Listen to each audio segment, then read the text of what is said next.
जो press conference आम आदमी पार्टी डिस्ट्रिक्ट डोडा के संगठन ने रखी है, मैं बताना चाहता हूं कि आम आदमी पार्टी डिस्ट्रिक्ट डोडा में जो आपको पता है कि ऑब्जर्वर्स जो हर कॉन्स्टिट्यूंसी में जो है लगाए गए थे, आने वाले कुछ दिनों में पूरे डिस्ट्रिक्ट का दौरा करने जा रहे हैं, जिसमें ब्लॉक लेवल पे, पंचायत लेवल पे आम आदमी पार्टी के संगठन को जो है बनाया जाएगा। और ये संगठन जो है इस हिसाब से बनाया जाएगा कि उन इलाकों में आम लोगों के हित में ये संगठन जो है दिन रात वहाँ काम करे, जिस मकसद से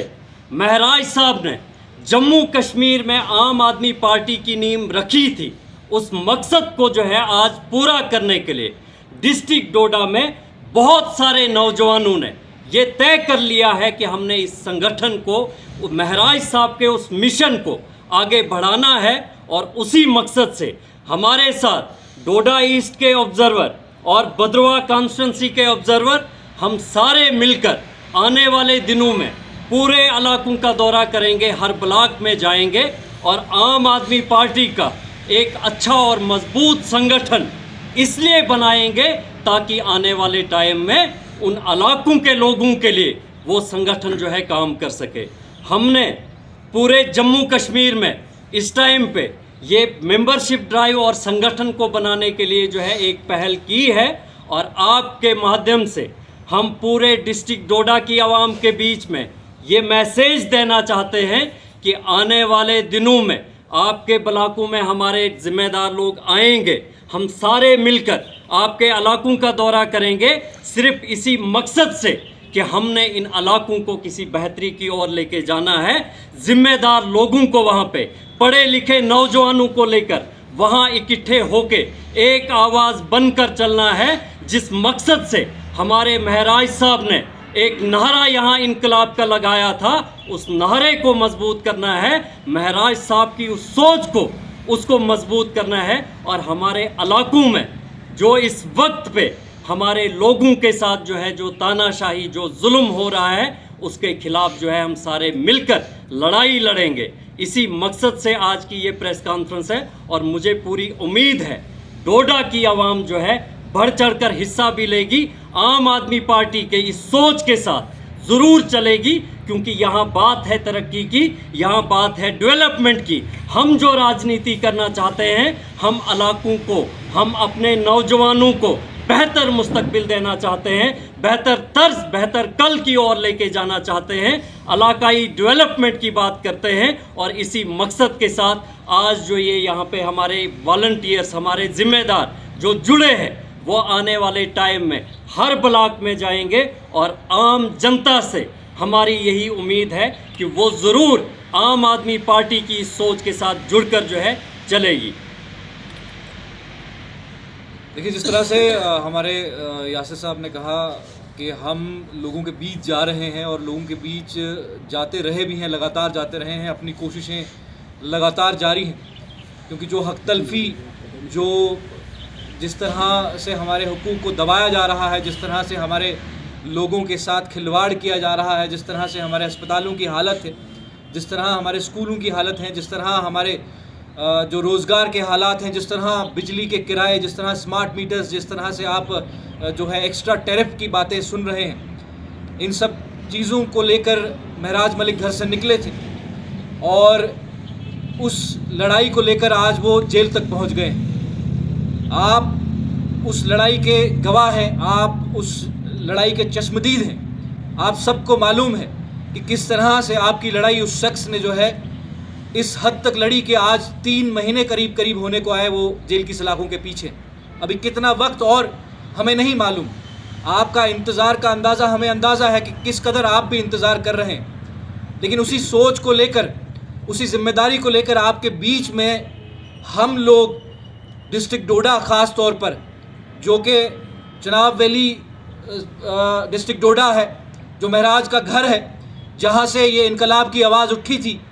इस इनकलाब की आवाज़ उठने वाले इलाके में संगठन को बनाने के लिए, वॉलंटियर्स को तैयार करने के लिए, इनकलाबी लोगों को ढूंढने के लिए हम आपके बीच में आने वाले हैं। हम आपके बीच में ही होते हैं, लेकिन इस वक्त खास मकसद ये है कि आपके बीच में से वो लीडर्स, वो रहनुमा, वो सोच रखने वाले लोग जो आवाम की सोच के लिए, आवाम की मुश्किलात के लिए, आवाम के हालात के लिए लड़ने का जज्बा रखते हों, जुर्रत रखते हों, उनको ढूंढने, उनको जिम्मेदारी देने और उनसे काम लेने के लिए आपके बीच में आ रहे हैं। आज की तारीख जो है समझ लीजिए कि महराज की आमद की एक अलामत है। आप सिग्नल समझ लीजिए, ये वापस वो जंग जो है उसी ताकत से आप देखेंगे कि हम लड़ेंगे। आप देखेंगे कि उसी ताकत से, उसी जज्बे से हम आपके बीच में आएंगे और उस माहौल को बनाएंगे जिस माहौल को बनाने में महराज ने अपनी ज़िंदगी लगा दी, अपने परिवार को मुश्किलों में डाल दिया, अपने पिता को जो है दर दर की ठोकरें उसको जो है खानी पड़ी, किस लिए कि आपकी हमारी लड़ाई लड़ सके। और उसी लड़ाई को मजबूत करने के लिए आपके साथ की ज़रूरत है, आप जैसे लोगों की ज़रूरत है, पार्टी को इनकलाबी लोगों की ज़रूरत है, पार्टी को जो है हक परस्त लोगों की ज़रूरत है, हक पसंद लोगों की ज़रूरत है। और उसी सोच को आप मजबूती दे सकते हैं। और आपके बीच में हम तीनों यहाँ पर बैठे हैं, ख़ास तौर पर जो है आपका डिस्ट्रिक्ट डोडा, जिसमें आपका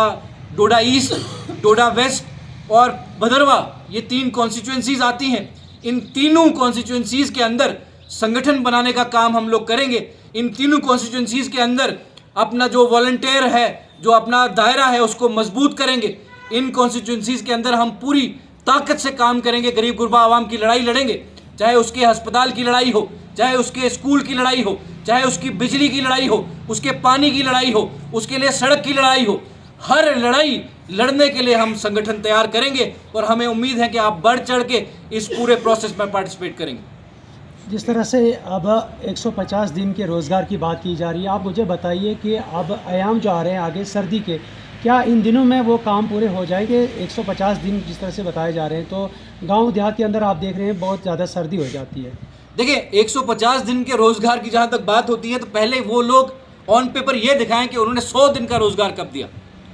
जो लोग 150 दिन का रोज़गार चिनाब वैली या इन इलाकों में या जम्मू कश्मीर में दे रहे हैं, पहले वो पेपर पे दिखाएं कि उन्होंने 100 दिन का रोज़गार कब दिया। अब विंटर्स आने वाले हैं, अब ये 100 दिन का रोज़गार गरीब के लिए है कि उन जो क्या कहते हैं वो उनको लूटने वाले जो सालों साल से उनको लूट रहे हैं उनके खाते में जाएगा। वो तो आपको आने वाले वक्त में पता चलेगा। जिस तरह से पहले भी जाता रहा है, रोज़गार किसी के हक का होता है, जाता किसी के खाते में है, किसी के हक की रोटी होती है, उस रोज़गार से उसकी दाल फुल्का चलना होता है, लेकिन वो किसी के घर में लग्जरी बेड बन के जो है वो रोज़गार तब्दील हो जाती है। तो ये वही ढकोसला है। यहाँ पर इतना नुकसान हुआ, यहाँ पर बारिशों ने तबाही की, यहाँ पर इनकी सड़कें इनकी खस्ता हालत दिखा रही हैं, बता रही हैं कि भाई साहब इनने क्या किया। आप जाइए, आप चिनाब वैली या डोडा डिस्ट्रिक्ट के हर कोने में चले जाइए, आप देखिए कि कितने हाईवेज डैमेज्ड हैं। वो हाईवेज इनकी बता रहे हैं कि इनकी सीरियसनेस क्या रही, इन्होंने किस तरह से उसको टैकल किया। वो जो मुआवजे के नाम पर आपने लोगों के झूठे वो जो है वो आपने बनाए, इस तरह के केसेस जो 4-4 जिनकी मंजिलें थी उन तक आपने मुआवजे पहुंचाए, और जो लोग डिजर्विंग थे, जिनकी फसलें तबाह हुई, जिनका एग्रीकल्चर तबाह हुआ, जिनके जानवर तबाह हुए, जिनको नुकसान हुआ, उन तक आपके रिलीफ पहुंचे नहीं। और आप ये 150 दिन का रोज़गार देकर जो है वो भी अपने शायद मुलाजिमों के लिए निकाला है, तो उसमें आप जो है वाहवाही बटोरना चाहते हैं। अनफॉर्चुनेट। अभी इलेक्शंस हुए और इलेक्शंस में हमने देखा कि आम आदमी पार्टी जो है परफॉर्म नहीं कर पाई। 2 जगहों पर इलेक्शंस थे, और कहीं ना कहीं लोग ये भी बोल रहे हैं कि आम आदमी पार्टी को या उनके लीडर्स को सिर्फ फेसबुक पे ही फॉलो करते हैं, वोट जो है उतने भी नहीं मिलते। देखिए, ये एक आपको पूरे तौर पे जो आपने इलेक्शन का पूरा प्रोसेस देखा, जिस तरह से नगरोटा में हुआ और जिस तरह से बडगाम में हुआ, पहले से ताकतें, कुछ ऐसी ताकतें जो काबिज़ हैं, चाहे वो आपकी इलेक्टेड गवर्नमेंट है, चाहे वो एलजी इंतज़ामिया है, चाहे वो बाकी जो तंत्र मंत्र है, ब्यूरोक्रेसी है, जिनको एक शख्स से खतरा था, उस शख्स का इंतज़ाम करके उन्होंने उसको जेल में पहुंचा दिया। सबसे पहले हमारे लीडर, हमारे रहनुमा को उन्होंने कैद कर लिया इस इलेक्शन में जो है भाई साहब हमें मात देने के लिए। उसके बाद जो भी हमसे कोशिश बन पड़ी, जो भी मुख्तसर, हमारे मॉरल्स वैसे डाउन नहीं थे, बहुत हम जज्बे के साथ लड़े, लेकिन जो भी हमारी कोशिशें थी उन पर जो है भाई साहब ये हावी हो गए। फिर से इन्होंने लोगों को बेवकूफ़ बनाया, वर्गलाया, और इस तरह की सियासत की कि लोग फिर से इनके बहकावे में आ गए, और ये आपको नतीजे सामने देखने को जो है वो मिले। अभी जो महराज साहब बाहर होते तो शायद ये सिनेरियो कुछ और होता।